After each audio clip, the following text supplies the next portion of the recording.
Bonjour Charles Decamp. Bonjour Philippe, bonjour à tous. C'est votre journal des médias, c'est quoi le sommaire du jour? Les jours des tigres de Fort Boyard sont comptés. Facebook va sévir contre les complotistes. Qui sont les stars les plus dangereuses et pourquoi Joe Star retourne-t-il sur les bancs de l'école? Mais évidemment, d'abord, on commence par les audiences. Qu'est-ce que les Français ont regardé hier soir à la télé?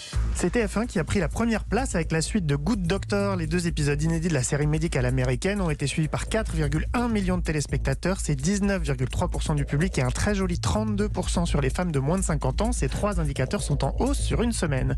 C'est M6 qui a pris la 2e position avec un nouveau numéro de Maison à vendre. 2,8 millions de personnes devant leur écran, soit 13% du public, et un joli 19% sur les femmes de moins de 50 ans. Enfin, France 3 se classe 3e avec le documentaire Événement dont on parlait hier, Décolonisation du sang et des larmes. Jusqu'à 22h30, la première partie du documentaire a été suivie par 2,6 millions de personnes pour une part d'audience de 11,8%. C'est un bon score pour ce type de programme.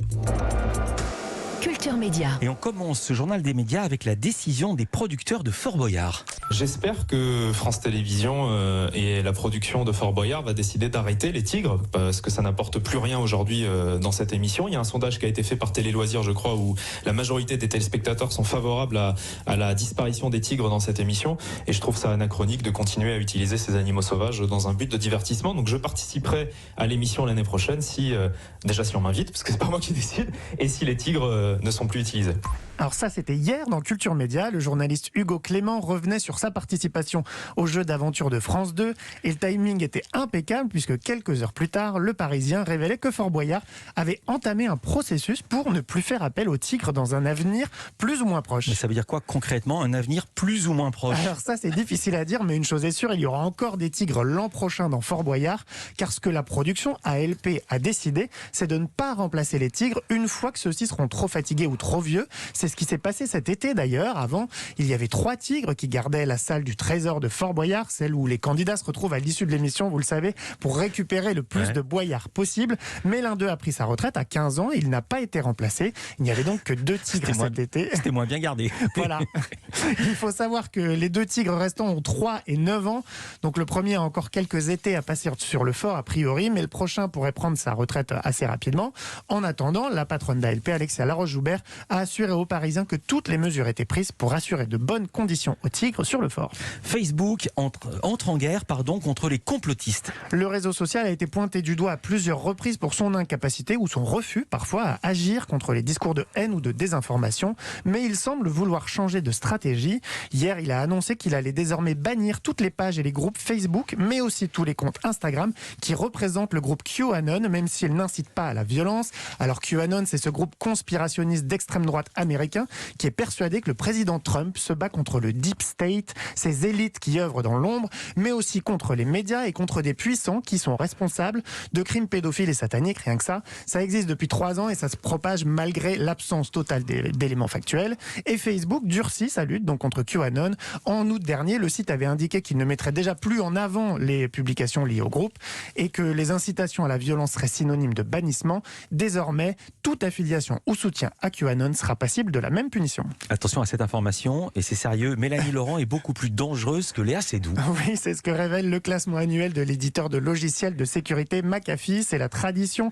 Chaque année, il dévoile le top 20 des célébrités dont le nom est le plus susceptible de mener à du contenu malveillant sur Internet. Et c'est Mélanie Laurent qui est en tête, tandis que Léa Seydoux ne pointe qu'en 19e position. Alors ne vous inquiétez pas trop, il ne suffit pas de taper Mélanie Laurent dans Google pour vous retrouver encerclé par des sites bourrés de virus.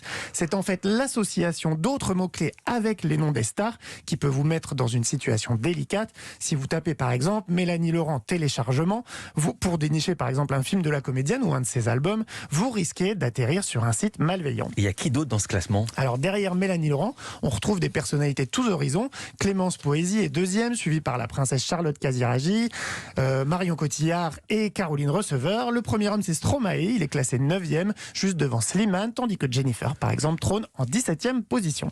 La reconversion inattendue de Joe Star en prof de français? Alors, c'est de la fiction, bien sûr, je vois la surprise dans vos yeux, l'incrédulité. Bien sûr. TF1 a annoncé le tournage d'une fiction unitaire qui s'appelle Le Remplaçant. C'est une idée originale de Joe Star. Il en tiendra aussi le premier rôle. Le rappeur et comédien incarnera donc un prof de français, je cite, original et sans complaisance, que ce soit à l'égard de ses collègues ou de ses élèves. Voilà comment la Une décrit son personnage.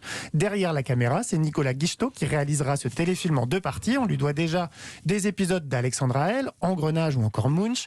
Et devant la caméra, on retrouvera aux côtés de Joey Starr, Barbara Schultz, Sébastien Chassagne, Stéphane Guillon ou encore Elena Noguera.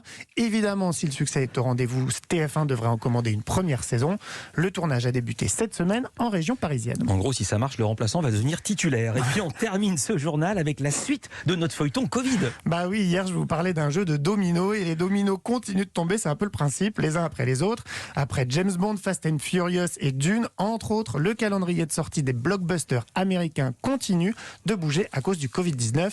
Universal a en effet annoncé que Jurassic World 3 sortirait finalement en juin 2022, soit un an plus tard que prévu. Alors ce n'est pas une question de retard de production ici. A priori, le tournage sera terminé d'ici 3 semaines. Il a d'ailleurs été l'un des premiers à reprendre parmi toutes les grosses productions américaines, avec des mesures d'hygiène drastiques qui auraient coûté pas moins de 5 millions de dollars à mettre en place. Mais c'est une question de concurrence suite au décalage de sortie qu'on a évoqué ensemble cette semaine. Le printemps 2021 s'est retrouvé envahi de nouveautés majeures et Universal préfère évidemment se donner toutes les chances de fédérer le plus large public possible.